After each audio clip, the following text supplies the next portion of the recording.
Bonjour à toutes et à tous, bienvenue. La ILF est ravie de proposer ce webinaire autour des sciences humaines, premier volet d'un cycle qui se déroule sur 3 ans. Ce webinaire se tient de 13 à 16h30 et s'inscrit dans le cadre d'un travail de fond entamé en 2022 sur les assortiments dans 4 domaines, la jeunesse, la BD, le polar et les sciences humaines. 3 phases distinctes composent ces cycles dédiés à des assortiments spécifiques: l'élaboration d'un séminaire ou webinaire ouvert au public, la création d'une bibliographie sélective et la conception d'une formation à l'attention des libraires. Ce webinaire qui entame ce cycle s'est construit avec la volonté d'accompagner au mieux les libraires pour s'orienter parmi la richesse de la production éditoriale francophone, notamment pour ceux qui souhaiteraient diversifier leurs fonds dans ce domaine. Pour ce faire, nous avons souhaité donner la parole à des éditeurs et à des libraires qui représentent des structures diverses et exercent dans plusieurs continents, particulièrement en Europe, en Afrique et en Asie. En effet, au sein de la ILF, cette diversité géographique est précieuse et nous le voyons d'ailleurs dans la représentation des personnes qui participent à ce webinaire, puisqu'ils viennent de tous les continents, peuvent exercer en Asie, en Amérique, en Afrique, au Maghreb, en océan Indien ou en Europe.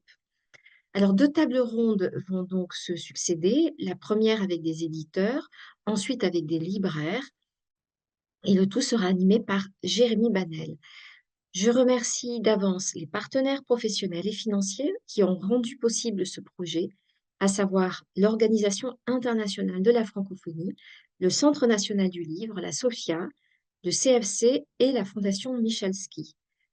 Je remercie également les intervenants et le modérateur de cette table ronde, Jérémy Banel, qui a été à la fois libraire spécialisé en sciences humaines pendant 15 ans et qui aujourd'hui est médiateur de rencontres autour du livre et créateur d'un podcast d'entretien avec des professionnels du livre. C'est lui donc qui animera cette session.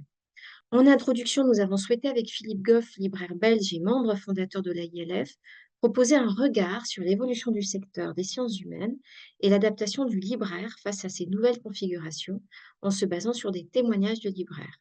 Philippe, à toi la parole. Bonne session à toutes et à tous. Alors, l'AILF a proposé des webinaires sur la jeunesse, on l'a dit, la BD, le polar, et proposé celui-ci sur les sciences humaines. Ça m'a amené à poser, et à vous poser, en tout cas à les présenter sur l'écran, 2 questions. Notre réseau s'étend sur 5 continents. Si nous sommes tous des libraires francophones, parlons-nous tous la même langue en matière d'idées et de vision du monde? Les références en ces matières sont-elles comparables? En somme, pour nous libraires, comment répondre à des publics aussi variés que ceux de Santiago, de Niamey, d'Abidjan, de Phnom Penh, etc. La notion de sciences humaines s'entend-elle partout de la même manière? Il y a donc un biais de départ, car nous parlons depuis un horizon précis, on l'a déjà dit d'ailleurs, un espace francophone inévitablement axé depuis Paris et l'édition française, alors que précisément nos libraires sont situés aux 4 coins du monde. C'est notre limite, au moment où précisément la multipolarité s'imposerait dans la pensée, et pas que dans la pensée d'ailleurs, et il est nécessaire d'y apporter une réponse, même provisoire. C'est pourquoi nous aurons parmi nous, tant du côté des éditeurs que des libraires, des intervenants qui reflèteront cette diversité. Alors, les sciences humaines, sans doute un des secteurs les plus délicats à gérer, je pense, en librairie, pas seulement parce qu'il exige une compétence de l'ordre de la connaissance, il faut relativiser, parce que je pense que un rayon psychanalyse n'exige pas d'être psychanalyste, évidemment. Le libraire est ici plutôt un touche-à-tout, mais parce qu'il est de l'ordre de la pensée en mouvement, je reviendrai là-dessus, et que parallèlement, on assiste aujourd'hui, tous les libraires le disent en tout cas, à un décloisonnement des disciplines ou les grandes catégories que vous connaissez, que sont la philo, l'anthropologie, l'économie, etc., se déclinent autrement par une transversalité et par aussi de nouvelles formes de narration qui sont passionnantes parce qu'on est là au cœur du débat, mais qui ne rendent pas plus facile le travail du libraire. Il doit, au bout du compte, classer ses livres dans des rayons quand même. Et les classements, c'est toute une affaire, vous le verrez. Pensée en mouvement, donc, qui se marque par des évolutions importantes dans le champ des sciences humaines de cette dernière décennie. Alors, permettez-moi de dresser rapidement ce parcours des idées à ma façon, bien sûr, en fonction de mon expérience, mais aussi avec l'appui de ce qu'en disent ou de ce qu'en ont dit un éditeur comme Paul Garapon, presse universitaire de France, ou Martine Bourdet, l'anthropologue que j'ai cité là plus haut. Tous deux analysent cette évolution des sciences humaines au regard de l'évolution politique et historique du monde, avec une série de passages conduisant à des nouvelles configurations de pensée et qui s'alignent d'ailleurs assez bien avec le passage des générations. Il y a d'abord, bien sûr, ce qu'on a appelé l'âge d'or des sciences humaines. Vous le connaissez, ces années 60 et 70 du siècle dernier, marqués par un bouillonnement intellectuel très intense et une pensée critique très forte, avec dont un des pivots d'ailleurs était la confrontation idéologique à l'époque autour du marxisme réel, ou encore, pour en citer d'autres, le structuralisme, le freudisme, etc. C'était le temps d'une formidable génération d'intellectuels qui furent autant de maîtres à penser pour leur discipline. Vous les connaissez, mais je vais comment citer quelques-uns. Brodel en histoire, Lévi-Strauss en anthropologie, Lacan en psychanalyse, mais aussi des intellectuels ou des chercheurs comme Foucault, Althusser, Bourdieu, Deleuze, Derrida, etc. Alors, ces grandes figures ont toutes disparu et n'ont pas réellement trouvé de relève, je pense. Néanmoins, leurs idées restent vivantes et ont laissé des traces chez nous, bien sûr, et de manière intéressante, parce que le philosophe Achille Mbembe appelle, de manière assez comique d'ailleurs, une exportation de produits intellectuels de luxe du côté des Amériques, tant du Sud, où ces auteurs figuraient encore il y a peu en place centrale dans les librairies, que du Nord, dans les universités américaines, qui les ont réunis sous le label, vous le savez, de la French Theory, et de là peut-être ont permis par la suite la formalisation des cultural studies, les études de genre, de postcolonial, etc.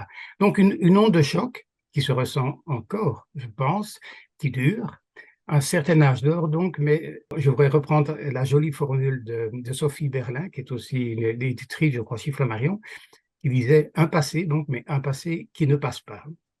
Alors, ce modèle, en tant que paradigme dominant, dit Garapon, s'est estompé au tournant des années 80 et 90 sous les coups d'un renversement idéologique et politique, on connaît, et qui n'a pas réellement généré de succession en termes d'autorité intellectuelle. C'est ce qu'il appelle une période de glaciation. La période qui a suivi, en effet, connut un retournement spectaculaire, marqué par une très grande présence de la pensée antitotalitaire et par l'arrivée concomitante, dans les faits et dans la logique historique, des penseurs néolibéraux qui sont devenus les maîtres à penser de l'époque, avec le point culminant de la chute du mur de Berlin en 1989. Bref, disent-ils, un lent déclin de la pensée critique en parallèle de l'accélération de la globalisation de l'économie. Alors, ce processus de globalisation, où en effet l'économie est devenue une discipline reine, a cependant généré, ou permis en tout cas, autre chose de l'ordre de ce que Martine Bourdet, que je citais donc, appelle une évolution épistémologique des sciences humaines. Alors, s'il faut trouver un terme, on pourrait parler de l'irruption du monde global dans la façon de penser le monde et de le dire, qui en quelque sorte l'internationalise. Ça nous intéresse, nous, les libraires francophones du monde, ça nous intéresse ce glissement-là.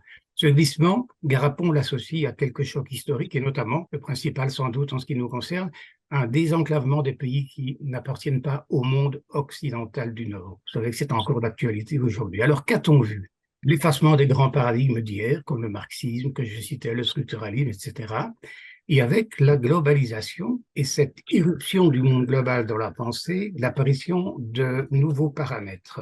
Paramètres, et je reprends ici les propositions de Martine Bourdet, paramètres centrés autour des dialectiques interculturelles. Donc c'est comme le propose Martine Bourdet, qui avance cette idée intéressante que malgré des obstacles, parce que ça reste difficile à définir, le concept de culture est devenu une notion clé des études en sciences humaines et sociales, apte à fédérer leurs champs. Alors concrètement, on peut se répéter la question, qu'a-t-on vu? Et pour éclaircir cela, je me retourne vers les libraires et ce que les libraires disent. Qu'évoquent-ils? Alors je précise que les libraires évoqués dans cette introduction ne sont pas ceux qui prendront la parole dans ce webinaire. Je leur laisse la parole, bien sûr, on ne va pas la leur voler.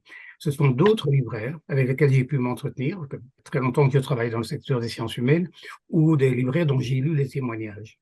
Alors, les mots pour parler de l'actualité en librairie, ils sont nombreux, vous les connaissez, j'en citais quelques-uns.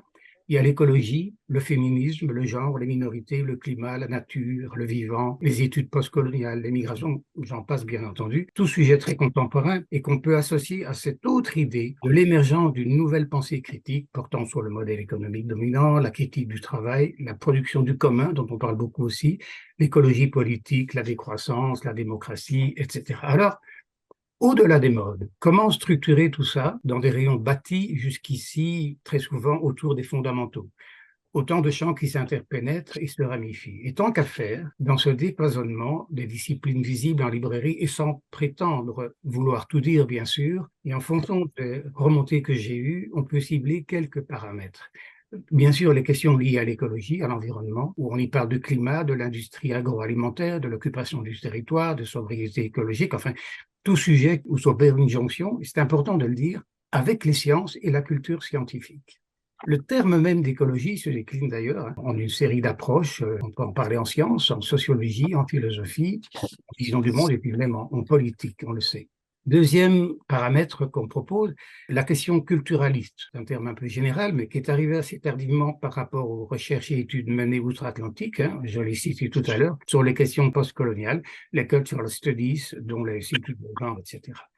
Ce qui est intéressant ici, je pense, c'est l'esquisse d'un décentrement par rapport à nos idées, par rapport à notre discours habituel, où les idées s'alimentent aussi auprès de penseurs venus d'ailleurs, indiens, africains, latino-américains, etc.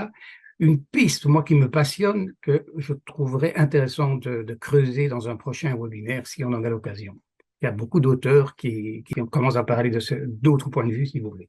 Alors, j'associe à cette question-là cette notion devenue centrale qu'on appelle le vivant, une nouvelle façon de désigner la nature, avec des auteurs comme Morisot, Descola, etc., où se croisent également la science, la philosophie, la sociologie, l'écologie, enfin l'anthropologie. Et j'y associe ce qu'on oublie souvent, cet autre axe que pose, à mon sens, la modernité, ce sont les enjeux de responsabilité rencontrés dans les questions de bioéthique, la question du clonage, de la fin de vie, de la sexualité, etc. Enfin, il me semble intéressant de souligner ce qui parfois peut sembler moins important, mais qui, à mon sens, est très présent dans certaines librairies, c'est l'importance prise en librairie par un champ de la philosophie morale qui s'étend vers un public plus large, en quête de soi-même. D'où l'émergence d'auteurs qui parlent directement au grand public. Ça avait commencé il y a pas mal d'années maintenant avec Comte-Sponville, mais ça, il y a une suite beaucoup plus longue à cela.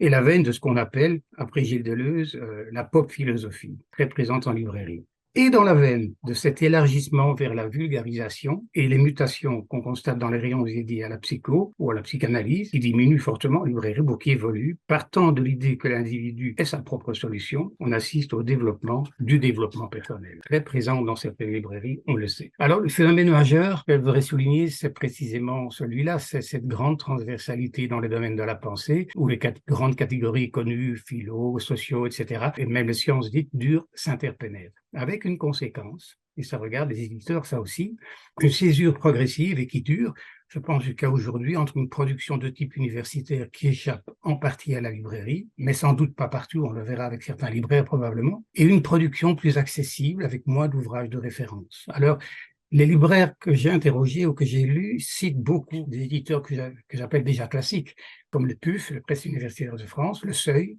la Découverte, ou de nombreux éditeurs plus récents, très actifs dans ces domaines-là, comme l'Échappée, la Fabrique, Zone Sensible, Anamosa, La Ville Brûle, Premier Parallèle, Divergence, etc. J'en oublie, que personne ne soit fâché si j'en ai oublié, mais enfin voilà, ce sont ces éditeurs-là qui sont parmi les plus dynamiques dans la matière.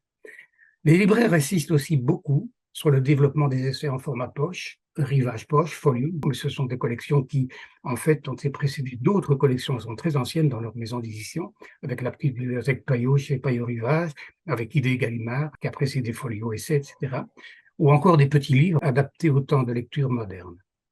Alors, je précise que pour les libraires de la ILF, le format poche est essentiel puisqu'il permet de présenter au public des prix abordables, les grands formats étant souvent inabordables en fonction des frais d'approche et de transport importants. Alors, dernier point, dans la même veine d'une édition moins académique mais qui prend de l'ampleur, les libraires parlent, et c'est très présent dans l'édition maintenant, de nouvelles formes de narration, notamment en histoire, mais aussi dans d'autres formes de récits, et ils disent tous l'importance qu'a pris le genre de la non-fiction narrative, citant par exemple les éditions Marchiali, ou des auteurs comme David Grann, etc. Mais ils soulignent aussi les nouvelles formes d'écriture. Moi, je voudrais souligner l'importance du roman graphique aujourd'hui en BD, qui, à mon avis, est une vraie avancée dans la diffusion du savoir pour un certain public et qui se développe très fort. Alors, ce bref panorama représente ce à quoi les libraires font face dans la gestion de leur rayon sciences humaines, tel que je peux le décrire. C'est vrai qu'il est profilé Fort Édition française, et sans doute plus libraire du Nord que libraire francophone dans leur ensemble. À chacun donc de s'adapter à ça et on verra les réponses qui sont accordées. Alors, je voudrais vite terminer en citant deux libraires. Un premier qui, face au décloisonnement des idées et à la nécessité de trouver de nouvelles formes de classement dans sa librairie avec des rayons et sous-rayons, et alors que le rayon philo faisait partie de la charpente de son assortiment, il me disait « j'ai l'impression de siphonner petit à petit le rayon philo pour l'éclater vers d'autres horizons ». Et c'est très vrai. Mais pour moi, alors, la parole finale revient à cet autre libraire qui, par sa pratique et ses choix, me parlait des sciences humaines comme construction personnelle, au double sens du terme, hein, une construction du rayon lui-même et sa propre construction, la construction de lui-même. Et je trouvais que c'était une très belle formule. Je crois que tout libraire qui constitue son rayon de sciences humaines le fait en fonction de lui et il se construit lui-même. Voilà. Je vous remercie pour votre attention.